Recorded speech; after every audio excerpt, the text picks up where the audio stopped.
Ya, ya. Jadi broker kendaraannya, tapi di balik itu siapa yang mengendarainya itu yang disebut market maker atau bandar tadi ya. Kita lihat dulu nih ada beberapa pertanyaan yang masuk ke Instagram CNBC Indonesia yang udah pada penasaran dengan Bang Arga tentang ilmu atau jurus bandarmologinya. Ada pertanyaan pertama dari Evi Abad. Kita lihat apa sih pertanyaannya dari Evi Abad ini. Ciri-cirinya apa kalau saham dipom-pom atau digoreng sama bandar? Wah, dia udah pakai istilah pom-pom-pom-poman ya. Jadi kesannya kayaknya bandar tukang pom-pom atau goreng nih. Kalau dari Moy Laura, saham IPO biasanya rawan kena bandar ya. Cara hindarinya gimana sih? Oke, malah justru mau menghindari yang dimainin sama bandar kayaknya. Kemudian dari Maulin Astria, saham-saham besar atau big caps itu juga bisa kena aksi bandar nggak sih? Gimana biar dapat harga wajar di saham yang bagus dan nggak sampai kena aksi bandar atau mungkin dikadalin sama bandar gitu ya.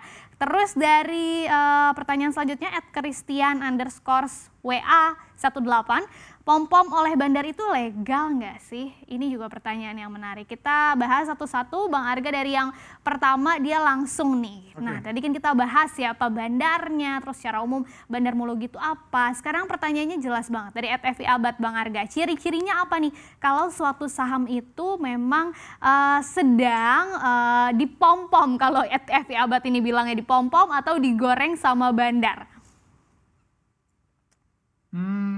Jadi ya sebenarnya ciri-ciri yang pasti adalah harga sahamnya naik. Harga sahamnya naik, itu ciri-cirinya harga saham naik. Kedua tentunya misalnya pemain besar beli di harga bawah. Dia menaikkan harga sahamnya. Cara menaikkannya gampang, di antrian dibeli. Nggak butuh laporan keuangan, nggak butuh perusahaan yang ngapa-ngapain, itu nggak butuh. Cara menaikkan harga, nanti di offer semua beli, harga udah naik. Harga sahamnya dibeli, udah dibeli, dia pengen profit taking. Pengen profit taking, kalau dia profit taking, misalnya jualan nih, saya harus cari pembeli kan. Kalau saya cuma punya 1000 lot, jualan gampang. Tapi kalau punya 500.000 lot, saya butuh memancing pembeli. Itulah gunanya pom-pom saham. Di mana misalnya orang pemegang saham besar bekerja sama dengan influencer atau dengan siapa untuk tolong promote saham gua dong. Kurang lebih kayak orang jualan sampo. Dia udah punya sampo, dia suruh artis tolong promosin artis, tolong promosin sampo saya supaya artis itu make atau bilang bagus atau bilang khasiatnya, kalau di saham bilang fundamentalnya cerah, prospeknya bagus, supaya kita beli, mereka bisa profit taking. Kurang Tapi lebih kayak gitu. berarti Jadi kalau ini juga ketika seru. saham tiba-tiba Bang Arga, berarti yang artis-artis sekarang yang kita lihat atau influencer-influencer yang tiba-tiba ramai-ramai merekomendasikan atau mempromosikan suatu saham ini bukan bandar sesungguhnya gitu ya Bang Arga ya, justru mereka jadi alatnya bandar juga gitu. Ya harus tanya ke mereka. Itu pastinya. Jadi cuman yang pasti ya itu langkah mempromosikan.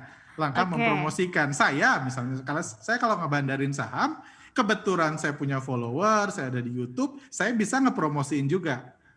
Tapi saya harus beli di bawah, saya harus naikin, saya promosiin juga, biar follower saya beli, saya profit taking. Ketika saya profit taking, ada yang mau beli. Percuma harga saham naik kalau nggak ada yang mau beli di atas. Ada juga orang yang nggak punya akses itu. Jadi mungkin dia harus kerjasama dengan pemimpin grup ini, forum-forum saham, praktisi-praktisi, mungkin ya itu bisnis biasa sih, wajar juga kan. Di dunia bisnis kita punya barang, kita minta seorang influencer untuk mempromosikan barang kita. Kalau influencernya punya bisnis, ya dia promosiin juga barangnya. Kayak gitu. Itu transaksi bisnis biasa sebenarnya. Hal yang biasa. Iya. Ya, pertanyaan selanjutnya ini saham yang mana nih sebetulnya yang suka ditargetin jadi target bandar gitu ya. Ada 2 pertanyaan tentang itu. Kita lihat dulu nih kalau misalnya dari Maulin Astria misalnya saham besar ini juga bisa kena aksi bandar nggak sih gitu. Apakah emang bandar identik dengan memainkan saham-saham yang kecil-kecil gitu atau mungkin yang nggak liquid atau yang small caps atau sebenarnya di big caps ini juga bisa jadi target bandar gitu. Bang Arga. Iya, iya, harapan kita jadi target karena kalau nggak jadi target harga sahamnya nggak bergerak, buat apa Oke. kita beli kayak gitu. Cuman ya seperti saya bilang tadi kan, misalnya kalau harga saham BRI, Telkom, BCA kayak gitu, memang digerakkan oleh investor asing. Jadi yang menjadi bandar ya mereka yang mengatur pergerakan harga sahamnya. Besok Telkom naik atau turun ya nggak tahu, kita kan bukan asing, bukan kita yang memutuskan. Kalau mereka guyur besar-besaran, ya nggak harga saham Telkom akan turun. Kalau mereka belanja besar-besaran, harga saham Telkom akan naik. Sesimpel itu. Gitu. Jadi nggak ada bedanya besar atau kecil. Karena banyak yang bilang harga saham KF dan INAF itu gorengan. KF dan INAF itu transaksinya berbulan-bulan dia terbesar di ISG.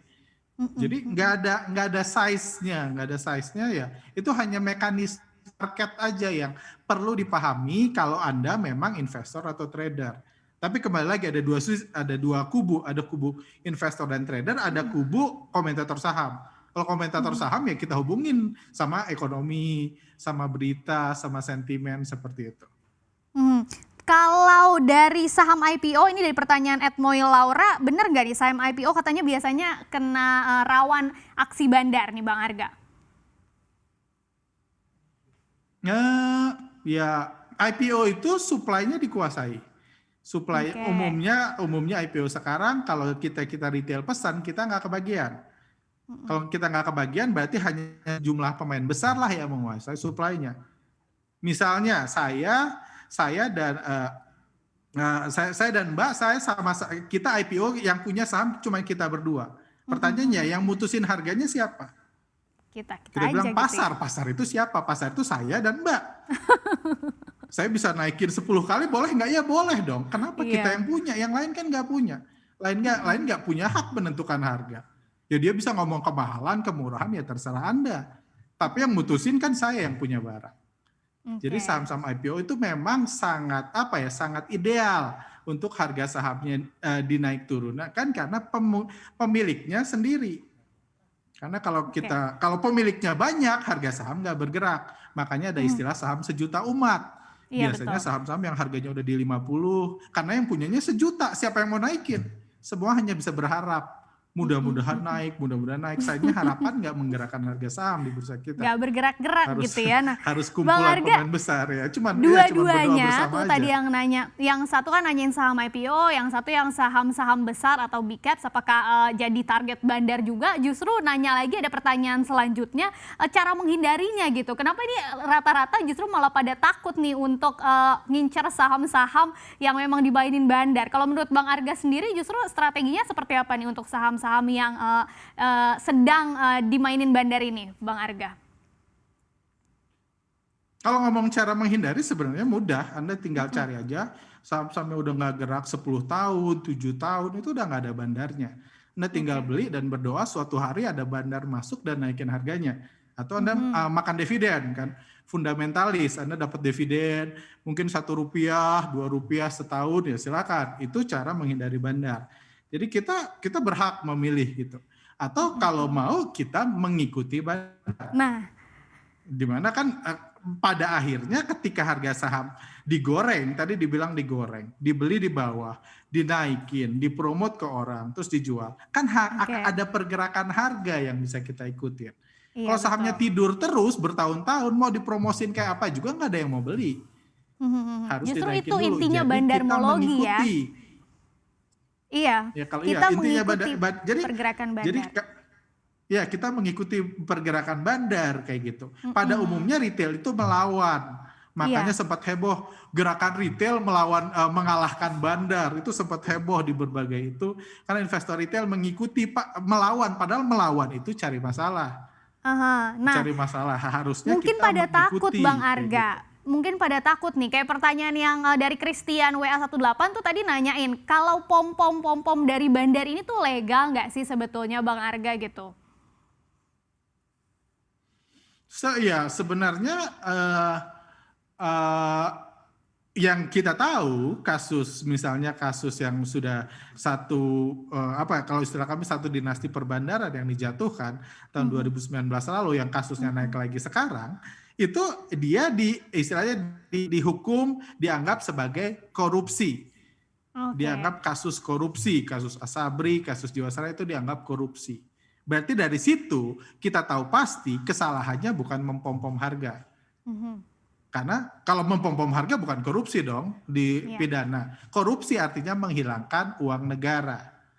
Artinya apa? Selama tidak menghilangkan uang negara, sejauh ini yang saya bukan pakar hukum, cuma saya lihat dari prakteknya selama tidak menghilangkan uang negara itu baik-baik aja.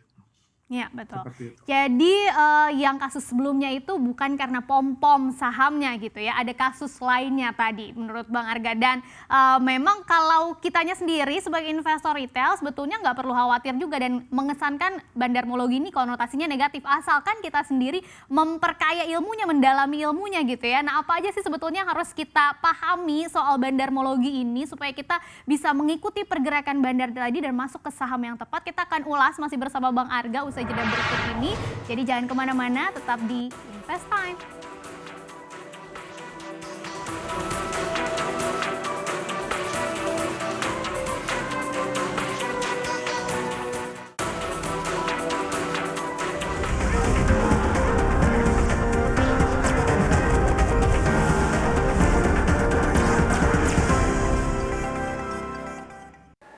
Jangan lupa untuk menginstal aplikasi CNBC Indonesia yang tersedia di App Store dan Play Store untuk terus mengikuti perkembangan berita ekonomi dan bisnis terkini.